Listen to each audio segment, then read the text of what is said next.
아버지한테 개처럼 맞고 삼촌네로 끌려갔다. 친구들 하나둘씩 취직하고 빠른 놈은 결혼까지 해버리는데 난 뭐 믿을 구석이라곤 반구석이 다였거든.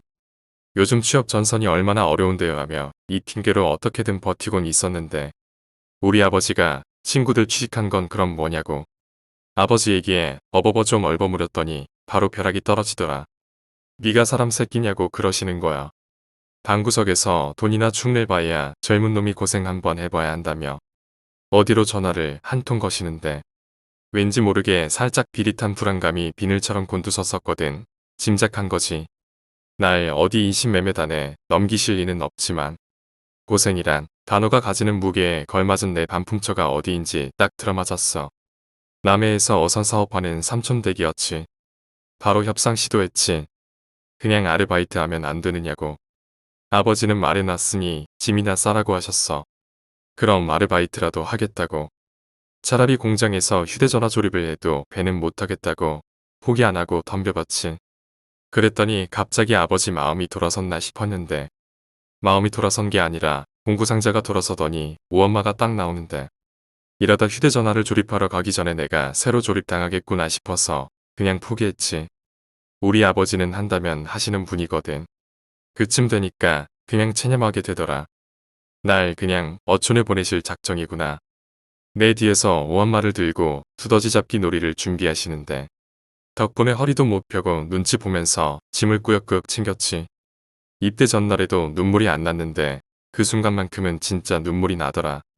사도 세자가 따로 없었지. 다음날 새벽 일찍 일어나 아버지와 목욕탕 한번 다녀오고 차 트렁크에 가방 구겨넣고 아버지는 운전석, 나는 조수석에 앉아 묵묵히 남해로 내려가는데 그날따라 안개가 참 뿌옇더라고. 진짜 안개 때문에 안 보이는 건지 내 눈물이 앞을 가리는 건지 몰라도 내 인생이 이토록 답없게 흘러갈 줄이야. 차라리 군대로 다시 기어들어가고 싶었지. 진짜 일어나서 유리창 깨고 도망가고 싶은데 그래봤자 최후에 만나는 건 오엄마 아니겠냐.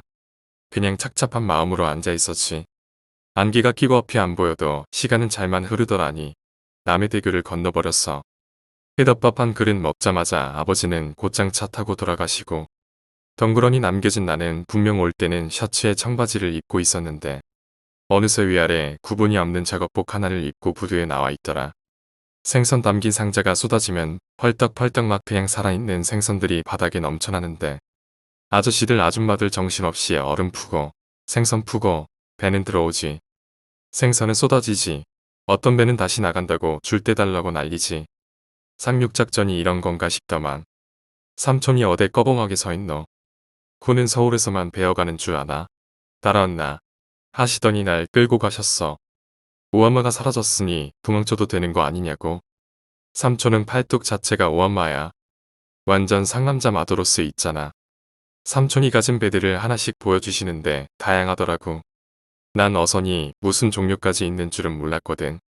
근데 그게 톤수랑 면허별로 잡을 수 있는 어종하고 잡는 방법 같은 게 다 다르더라고. 통발배, 걸그물배, 양식장 관리선 이것저것 설명해 주시면서 한 배 골라보라고. 앞으로 고생길 열린 줄 알려고 하시는데 갑자기 또 군대 시절이 생각나는 거야. 통발이든 걸그물이든 유람선 여행 상품도 아닌데 골라봤자 무슨 의미가 있겠느냐고. 어차피 어딜 가더라도 반죽어 나올 것 같은데. 그때 진짜로 죽은 사람이 왔어. 안 그래도 시끄러운 부두의 아저씨들 고함과 아줌마들 혀차는 소리가 가득 차더니 삼촌 선단 깃발을 달고 있는 배 한 척이 들어오는 거야. 근데 아저씨들이 고기는 안 내리고 굳은 표정으로 들거 뒤에 흰 천으로 덮은 무언가를 먼저 부두에 내려놓았어. 삼촌이 고함을 지르며 다가가서 흰 천을 거두자 몇 가닥의 흰 머리카락에 이미 상당히 썩어서 노랗게 뜬 익사체가 덜컥 얼굴을 내미는데 멀리서 보는데도 비명이 나왔어. 삼촌이 천을 다시 살며시 덮고서야 좀 진정이 되더라고. 사람 죽은 걸 실제로 본 건 처음이라서 심장은 계속 터질 듯 뛰고 곧 경찰하고 해양경찰하고 죽은 선원 가족 같은 사람들이 줄지어 도착했어. 바닷가 경찰들이야 종종 처리하는 익사체 사건일 테니 무덤덤해 보였는데 죽은 사람의 가족들은 당연히 덤덤할 수 없겠지. 대성통곡을 하며 선주인 우리 삼촌 멱살에 같은 배를 타던 선원들 멱살에 울음을 토하다 삼키길 계속하는데 가슴 아파서 지켜보고 있기 힘들었어. 슬쩍 내 쪽으로 빠져나온 삼촌이 집에 가 있으라 하는 바람에 터덜터덜 삼촌 집으로 먼저 갔어. 점점 부두랑 업 한장 쪽에서 멀어져 갔는데도 왜 통곡 소리가 줄어들지 않는 것처럼 느껴졌던 걸까? 삼촌 집에 가니 숙모가 반겨주셨어. 마수에서 벗어나서 만나는 첫 따뜻한 말 한마디에 울음이 왈칵 나올 뻔했네. 반나절 만에 비린내로 젖은 몸을 욕실에 들어가 시원하게 씻어내고 편한 옷으로 갈아입고 휴대전화 연락통하는 친구들한테 내 생존신고 겸 조난신고를 마치고 나니 삼촌도 그래도 건진 게 다행이지 하며 집에 돌아오시는 길이었어. 숙모 도와서 상 차리고 닭죽한 그릇에 숙모가 잘 발라서 얹어주는 닭고기까지 배가 터져라 먹고 있는데 그 얘기들을 하시는 거야. 낮에 본 익사체. 삼촌이 일도 불안하게 하는 기라 진작에 잘라 삘락했는데 그래도 사람 한 번 걷었으모 의리가 있어야지. 한만 더 따라가게 해달라고 해서 태워줬더니만 그래 될 줄 알았겠나. 하니까 숙모도 혀를 찢찢 차시더니 사람 사는 일 그래서 모른단 깁니다. 당신도 매번 나가지만 조심합시다. 그대와의 별로 얹을 말이 없어 묵묵히 먹고만 있으려니 자연스레 주제가 내 배 타는 쪽으로 가더라고. 솔직히 배 탈 자신도 없고 지금 삼촌이랑 숙모가 위험하다고 맞장 붙이는 이때가 유일한 기회다 싶어서 감정 연기를 펼치며 호소했지. 삼촌, 솔직히 진짜 배 타는 건 위험한 것 같아요. 자신도 없고 배 멀미도 걱정되고 아버지는 젊어서 고생은 사서 한다는데 군대도 다녀왔고 이제 힘든 게 뭔지는 알잖아요. 근데 배는 군대랑은 차원이 틀린 것 같거든요. 그 말에 숙모는 안쓰럽게 쳐다보고 삼촌은 팔짱을 끼고 고개를 끄덕거리시는 거야. 부두나 업한장에서 할 수 있는 일을 주시면 열심히 할게요라고 말하자. 그러모니 도방해볼래? 라고 말씀하셨지. 그게 뭔데요? 라고 묻자 삼촌이 말씀하셨어. 조업철 지난 배들, 사정상 못 나가는 배들, 밤 되면 들어오는 배들. 저 어항에 탄놓은 거 봤지? 이 남해에도 도둑 새끼들이 있어가. 배 올라와서 부품도 떼가고 그물도 가져가고 더러운 술을 둔단 말이다. 그거 막으려고 대놓은 배 여러 척 묶어서 사람을 올리가 경비 개념으로 시키는 거라. 그게 도방이다. 대신에 이 야매로 서지 말고 뒷목독디 서라. 그 익사한 아저씨께는 죄송한 일이지만 나한테는 배를 피할 기회가 되어주신 셈이지. 오한마도 피하고 배도 피하고 백수생활 하다가 끌려오던 첫 기분과는 다르게 상당히 기분이 좋아졌다 아니냐. 그래서 그날 밤은 잠도 푹 잘 잤어. 남해에서의 첫날 밤을 보내고 일어나 아침 일찍 삼촌 따라 부두로 갔더니 머리숱이 아주 시원하게 모자란 아저씨가 오늘 온다는 친구가 저 친구입니까? 하시는 거야. 일은 생전 처음 해보는 건데 박씨가 잘 가르쳐 주시다. 하는 삼촌 말에 대머리 아저씨가 박씨인 줄 알았지. 가진 배가 많아 문청이며 수협이며 들릴 일이 많은 삼촌은 먼저 가시고 나는 박씨 아저씨와 남겨졌어. 도방일 별거 없다. 그냥 바다에 안 빠질 조심만 하면 만고땡이다. 내 하는 것 딱 봐놔라. 구둣가에 작은 배 한 척을 메어놨는데 그 위에 올라타고 내가 박씨 아저씨 하라는 대로 메어놓은 줄을 풀었어. 아저씨가 선을기라고 부르는 작은 엔진에 시동을 걸더니 배가 움직이더라고. 엔진 이름을 따서 선을기라고 부르는 작은 배를 타고 우리는 이 배에서 저 배로 옮겨 다녔어. 박씨 아저씨의 도방학 개론을 들어주고 있자니 지루해서 미칠 지경이었지만 일이라고 생각하니 잠은 안 오더라고. 나도 이 여인과는 아니었던 모양이지. 그리고 마침내 방파제 넘어 닻을 놓고 있는 양식장 관리선들 근처에 선혜기가 도착했어. 아저씨가 먼저 올라서고 내가 따라 올라갔지. 선혜기랑 별반 차이가 없던 자그마한 그물배들과 비교하면 이 관리선들은 규모가 상당했어. 꽤 넓은 갑판, 유리창이 설치되어 있는 조타실. 조타실 밑으론 작은 침실에 칸막이 문을 여닫는 화장실까지. 다른 어선 중에는 그냥 난간 붙잡고 바다에 직접 폭격을 가해야 하는 배도 많았는데 이 정도면 호텔이지. 하지만 감탄은 곧 깨졌어. 이게 제일 상태 좋은 배다. 이제 밤에 여기서 묵고 자고 함시로 도방 서면 된다. 알겠지? 막상 산다고 생각하고 두루 살펴보니 상태가 아주 메롱이더라고. 냉장고엔 봉지라면 쉬어 빠진 김치, 쌀 한 봉지, 믹스커피. 뭐 이거야 삼촌이 채워주시리라 믿고 침실로 향했더니 침대 매트리스에 렌즈를 고치다 그대로 잤는지 얼룩덜룩한 기름때에 빨래 한 번 안 했는지 곰팡 냄새가 꿉꿉한 이불. 불을 켜도 어두운 방 안의 분위기까지 여기서 어떻게 지내야 하나 싶더라고. 다행히 배에는 작은 발전기가 달려있어 스마트폰을 충전할 수 있겠더라고. 뭐 그만하면 됐지. 아저씨랑 선회기 타고 다시 무트로 돌아와서 어촌계 사람들한테 한 분 한 분 찾아가서 인사드리고 삼촌 조카라니까 다들 아이고 그렇구나 하면서 반겨주는데 역시 삼촌은 꽤 영향력이 있으시구나 하는 생각에 나도 도방 일 끝나고 나면 열심히 살아봐야겠다는 생각이 들더라고. 사람은 성공하고 볼 일이야. 해 저물 무렵에 연안 어업을 하는 배들은 하나 둘씩 들어오고 배는 위치를 표시하는 빨간 등 하나씩만을 놔둔 채 까만 밤에 숨어버렸어. 고된 일을 마친 어부들에겐 휴식의 시간이지만 도방을 맡은 박씨 아저씨와 나에겐 지금부터가 임무 시작이었지. 손전등을 이리저리 비추며 방파제 한 바퀴 돌아보고 순찰하던 해양경찰 아저씨 만나서 인사하고 그러다 선회기를 타고 아까의 관리선에 도착했어. 피곤할긴데 피곤하면 자라. 내는 밤낮이 바퀴가 꼴딱 새고 내일 아침에 자는 게 습관인데 니는 아직 몸이 적응을 안 해가 지금 많이 피곤할 거다.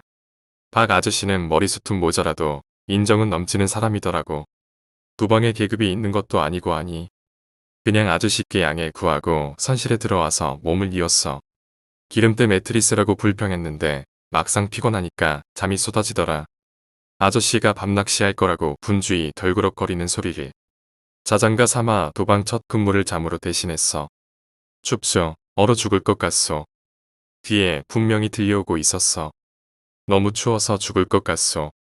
잠들어 여기가 서울 집인지 남의 삼촌 집인지 가늠하다가 도방 첫 근무라는 걸 간신히 떠올려냈어. 저 아저씨가 왜 저래. 밤낚시가 심심하면 잠이나 같이 주무실 것이지. 자는 사람 잔다고 억울해할 거면 애초에 말이나 꺼내지 말던가. 결국 잠기운 대신 짜증이 솟구치는데 아저씨 하고 창문을 쳐다보니 갑판에 켜놓은 전구 불빛이 새어들어와 자세히 볼 수가 없었어. 흰머리가 언뜻 풍성하게 보였어. 눈이 아파서 제대로 못 보겠더라고. 눈을 비비고 조금 적응됐다 싶어서 다시 창문을 쳐다보니 이젠 또 아무도 없어. 이건 뭐 갑판에서 날 깨울 사람은 아저씨밖에 없잖아. 밤낚시 하다 말고 고약한 장난을 치시네. 바로 선실을 뛰쳐나갔지. 박씨 아저씨, 잤는데 왜 깨우셨어요? 그러자 아저씨는 말했지. 뭐라카노? 선실 근처에도 안 갔구만.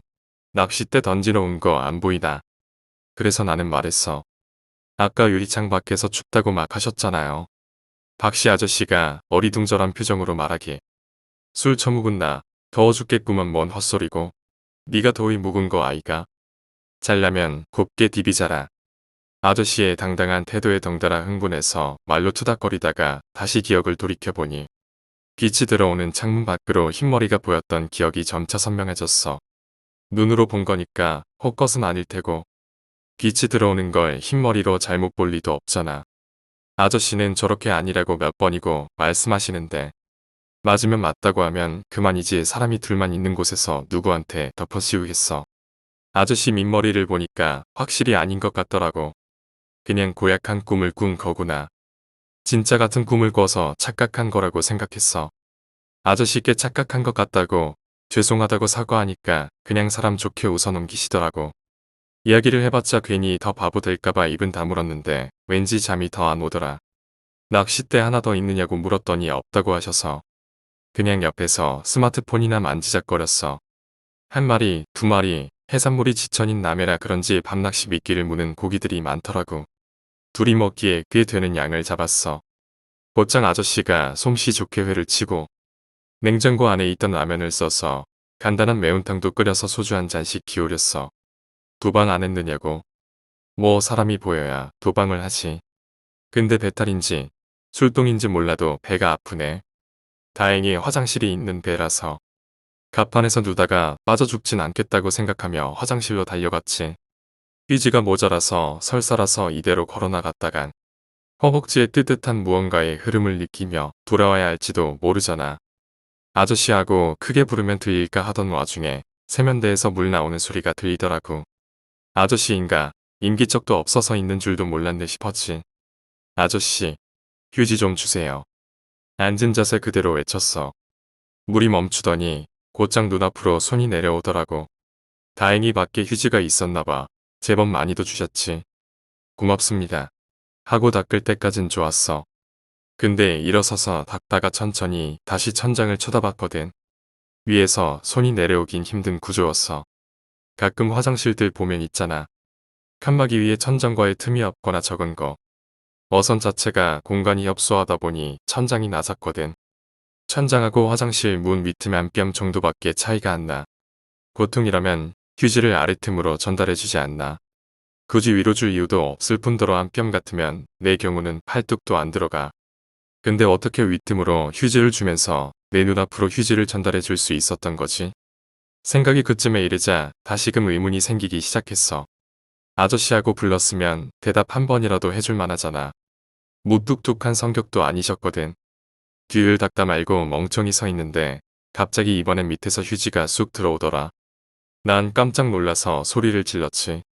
휴지 달라고 하는 소리가 들리길래 용케 갑판에서 듣고 왔더니 뭘 누르고 그라 너. 그래서 나는 아까 휴지 주셨잖아요. 라고 말했지. 니 참말로 도의 묵은나. 갑판에서 쥐새끼만한 네 목소리 들리길래 왔다 안카나. 이렇게 아저씨가 말했어. 그래서 나는 답했지. 아까 세면대 쓰시다가 제가 달라고 하니까 바로 휴지 주셨잖아요. 저 다 닦았어요. 그러자 아저씨가 말하길. 이 새끼 양치기 소년 늑대고기 잡수는 소리 하네. 야 이 자스가 어른 데리고 장난치다. 그래서 나는 그게 아니라 휴지를 주셨잖아요. 이 위로 휴지 주셨잖아요. 제가 그걸로 닦았는데. 아저씨는 어이없다는 듯이 입을 여셨어. 위는 무슨 위. 손도 안 들어가는데 우째 휴지를 위로 건네주노 임마. 위신씨였나. 불툴거리며 나가는 박 아저씨 발걸음 소리를 들으며 곱씹어 보니 갑자기 그제야 무서워지는 거야. 창문에 언뜻 보이던 흰머리의 남자. 한여름에 추워 죽겠다던 그 남자의 실루엣이 떠오르더니 내 귀로 똑똑히 들은 세면대 소리. 눈으로 똑똑히 본 위에서 내려온 손. 바지도 더 입은 채로 팔짝팔짝 뛰어서 갑판으로 올라왔어. 그 소리에 다시 달려오던 아저씨와 부딪혀 한바탕 굴렀다가 가시옥만 한 바가지 얻어먹고 몸이 허약하면 보약이라도 지어 무라. 5대 젊은 놈이 헛것을 보고 개거품을 무노. 귀신이 어디 있노. 막상 말은 그렇게 해도 아저씨도 은근히 신경이 쓰이셨던 모양이야. 꽤 먹고 나서 치운 낚싯대를 다시 꺼내오셔서 던져놓고 어디 가지 말고 자기 옆에 딱 붙어 있으라고 하시더라. 갑판 위에 서로 말없이 앉아 있었어. 난 스마트폰만 들여다보고 아저씨는 먼 밤바다를 바라보며 생각에 잠기고 안 불던 바람이 불어 분위기는 더욱 스산해졌어. 묶어놓은 배들이 살살 움직이고 나무 갑판이 삐걱대는 소리가 멀리서 가까이서 들려왔어. 괜히 신경 쓰여서 억지로 재밌는 영상이라도 찾아보려는데 갑자기 아저씨가 벌떡 일어나더니 미친 듯이 팔다리를 휘젓는 거야. 두 눈은 부릅떠서 금방이라도 튀어나올 것 같았어. 도대체 이해할 수 없는 행동이잖아. 아저씨 왜 그러세요? 놀랬잖아요. 상이라 저거 내 손이 비치는 기가. 저거 내 손 아이제. 와 내가 이렇게 흔드는데 저건 저렇게 흔드노. 무슨 소리야. 아저씨가 흔드는 건 알겠는데 흔들리는 저건 뭐야? 아저씨가 놀라서 쳐다보는 쪽을 돌아봤지. 바람을 타고 맞은편 가까이 살살 밀려온 다른 어선 조타실이 우리 정면을 향하고 있었어. 그 조타실 창문에 하얀 손이 이쪽을 향해 팔딱팔딱 미친 듯이 손짓을 하고 있었어. 아저씨는 발을 좌우로 벌렸다 내렸다 하면서 생쇼를 하고 있는데 저 손은 손바닥 그대로 마치 우리를 부르듯이 앞뒤로 흰 손바닥만이 움직이고 있었다고. 당연히 기겁했지. 진짜야. 내가 잘못 본 게 아니라 진짜 귀신이라고. 그 순간부터 나도 완전히 반실성하고 아저씨는 좌우로 팔만 벌려대고 하얀 손은 그 자리 그대로 우리를 부르듯이 펄럭거리고 그 아수라장이 계속되다가 내가 아저씨를 먼저 붙잡았어. 아저씨, 도망가요. 선회기 타고 돌아가요. 근데 아저씨는 생각이 달라졌나 봐. 아저씨를 붙잡고 있는 내 손을 통해 아저씨도 작게나마 떨고 있다는 건 느꼈는데 아저씨는 남의 돈 받고 하는 도박 일이다 보니 정신을 차리고 다른 쪽으로 생각하셨던 거야. 니는 가만히 있어. 저거 도둑 새끼네. 도방하는 일이 뭐시고 도둑 잡는 거 아이가. 귀신이 세상에 어디 있노. 저거 도둑놈 잡아서 넘기기로 해경에 연락이나 치놔라. 전 마을에 못 간다. 아저씨는 귀신일 리 없다. 저건 분명히 사람 짓이다. 이렇게 생각했던 거야. 나도 그런가 싶었는데 이러나 저러나 몸이 벌벌 떨리더라. 만약 칼이라도 들고 있어봐. 아저씨는 용감하게 배랑 육지, 배랑 배를 묶는 밧줄이란 걸 던져서 앞에 있는 관리선 줄 묶는 기둥에 고리를 정확히 걸었어. 그리곤 당기니까 바람 속에서 그 배가 점차 가까워지더라. 손은 이제 보이다 말다 하면서 계속 그쪽 조타실 창문으로 나타났다가 사라지길 반복하고 있었어. 이 새끼 딱 걸렸어. 도둑놈 새끼.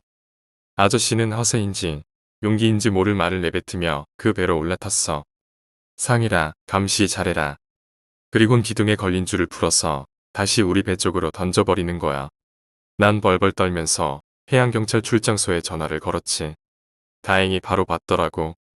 지금 박씨 아저씨가 잡으러 갔다고 하니까 바로 온다고 하시길래 나는 전화를 끊고 멍하니 조타실로 들어가는 박씨 아저씨를 바라보며 안절부절 못하고 있었어.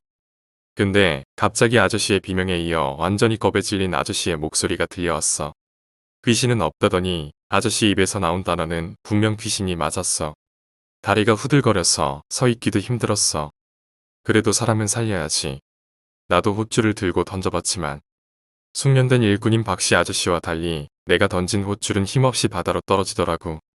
바람은 불시 바다에 떨어져 바닷물을 먹은 밧줄은 더 무거워지지. 몇 번을 줄을 사려서 다시 던져봐도 헛방이었어. 그 와중에도 아저씨의 겁먹은 목소리가 들려와서 도무지 집중할 수가 없었어. 다행히 상이라.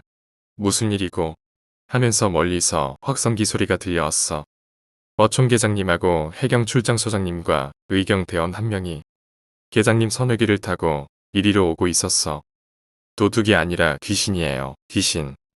선회기에서 던져진 작은 밧줄이 단벌에 관리선 기둥에 걸리고 차례차례 사람들이 올라갔어. 나는 이러지도 저러지도 못하고 결국 세 사람이 반강제로 계장님 선회기에 실어서 데려가는데 얼마나 오랫동안 시달렸는지 박씨 아저씨가 실려가고 나니 멀찍이서 해가 고개를 쏙 내밀더라니까. 나 혼자 있는데 저 배에서 다시 하얀 손이 펄쩍거릴까봐 쳐다보지도 못하고 그렇다고 침실에 있으면 유리창 너머로 흰 머리카락의 남자가 나타날까봐 눕지도 못하고 화장실에 숨으면 문 너머로 세면대에서 거울을 쳐다보고 있을 것 같아 그러지도 못하고 자고 있을 삼촌한테 전화를 걸어서 삼촌이 욕을 하든 말든 데리러 와달라고 고래고래 소리를 질렀지. 내가 본 게 있고 그것 때문에 박씨 아저씨가 실려갔는데 내가 무슨 정의의 용사라고 도방 출근 첫날 주제에 귀신하고 싸워 이기겠냐. 삼촌 차가 결국 멀리서 다가오는데 진짜 울 뻔했어. 나이를 20 중반 먹고 말이야. 근데 삼촌 선혜기는 나랑 박 아저씨가 끌고 와서 관리선 옆에 메어놨잖아. 결국 삼촌은 뗏목을 저었어. 집에 가서 숙모가 차려준 아침 식사상 앞에서 자초지종을 얘기했더니 삼촌이 그러시는 거야. 상일이니 어제 부두에 실려온 사람 봤지? 바다에서 죽어서 온 사람. 그 사람이 흰 머리였는데 니도 언뜻 봤을 긴데 그 사람이 머리가 온통 백발이었다이가. 나이도 지긋하고 원래 배 타던 사람도 아닌데 배를 타는 사연이 구구절절했던 사람이었는데 하도 일을 못해서 태우다가 이러다가 사고 난다고. 안 태우려는 거를 본인이 무릎 꿇고 통사정을 하길래 다시 태웠거든. 근데 딱 그날에 사고를 당했다이가. 그물에 딸려 들어가가 바다로 들어가 빙기라. 주업이고 나발이고 사람부터 살려야 될 거 아이가. 그물 포기하고 찾으려고 수를 다 써봐도 이게 운명은 좌지우지할 수가 없는 기다. 결국 못 찾아서 해경에 신고하고 경찰에 신고하고 시체라도 찾겠다고 노력했는데 바다가 어대 상하좌우로 요동을 치는데 쉽게 찾아지기가. 거의 반 포기해가는 시점에 그래도 가족들한테 돌아갈 거라고. 그게 다른 배 그물에 척 걸려 올라오더라 안카나. 노랗게 떠서 처음엔 죽은 고래인가 싶었는데 머리를 보니 백발이 붙은 게. 그 배 선장이 기겁을 해가 연락을 줘서 우리가 챙겨왔지. 시체라도 찾아줄기라고. 내가 그거 보면서 살아보겠다고 용쓰다가 영영 가버린 걸 보면서 어째 니를 배에 올리겠노. 안 그렇나? 희한한 일이다. 성부를 못하고 우째 우리 선단배 조타실에서 박씨하고 니한테 따라오라고 손짓을 했단 말 아이가. 니한테 그러드나? 춥다고? 바다에 빠지면 사람이 여름이고 밤이고 저체온증으로 죽는 게 제일 크단 말이다. 한여름에 춥다고 하는 이유가 그렇게 치면 이해가 된다이가. 이게 참 귀신이란 게 있는 긴지. 물귀신은 얼마나 서럽고 슬프겠노. 누가 그래 춥고 싶겠노. 그 얘기 듣고 밥이 넘어가겠냐. 밥은 먹는 둥 마는 둥 했지. 엄마한테서 마침 전화가 오더라. 펑펑 놀다가 끌려간 아들 걱정이 드신 모양이야. 난 사실 집에 돌아가고 싶다 그런 생각은 접고 그냥 박씨 아저씨가 어떻게 되었는지 앞으로 도방은 나 혼자 해야 하는지 고민하고 있었거든.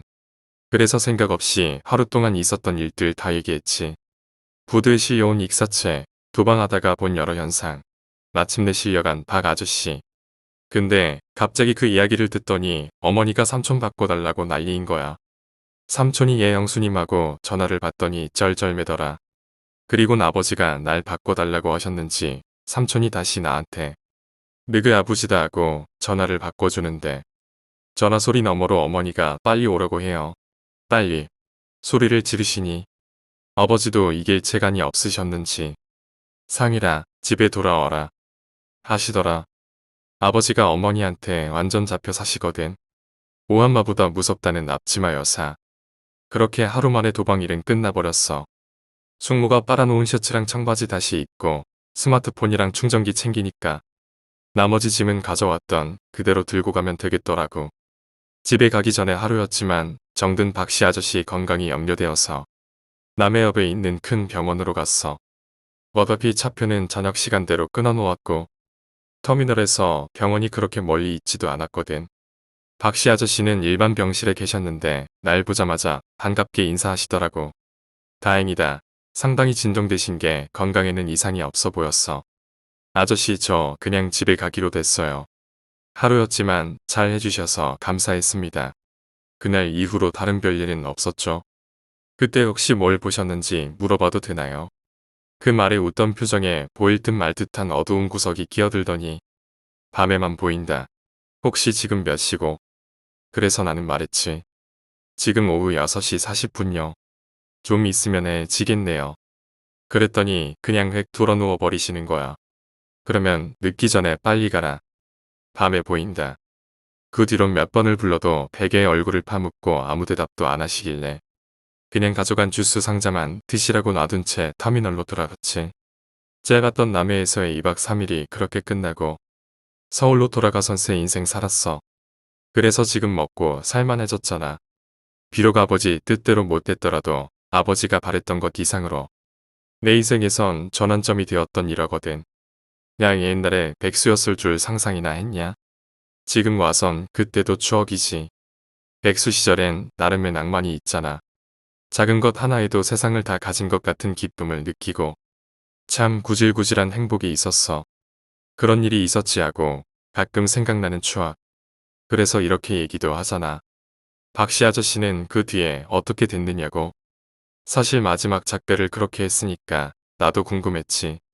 그 뒤에 삼촌하고 연락할 때 근황을 물어봤었거든. 그냥 멀쩡하게 잘 사신다고 하더라고. 대신에 사람이 달라졌대. 좋아하던 술도 끊으시고 담배도 안 피우시고 절에 자주 다니신다더라고. 남해 금산에 큰 절이 있다나 봐. 거기 자주 가서 불공도 드리고 한다고 삼촌이 그랬거든. 사람이 뭔가 욕심이 줄고 말도 줄고 대신 됨됨이는 훨씬 좋아졌다고 해야 하나. 나는 정신 차리고 살아서 취직하고 아저씨도 잘 사신다고 하니까 아버지 어머니 무탈하시고 삼촌 사업 잘 나가니까 좋게 끝났으니까 말이지. 오늘 이야기는 여기까지입니다. 오늘 이야기가 재미있으셨다면 구독과 좋아요, 댓글 부탁드립니다. 댓글은 저에게 큰 힘이 됩니다. 감사합니다.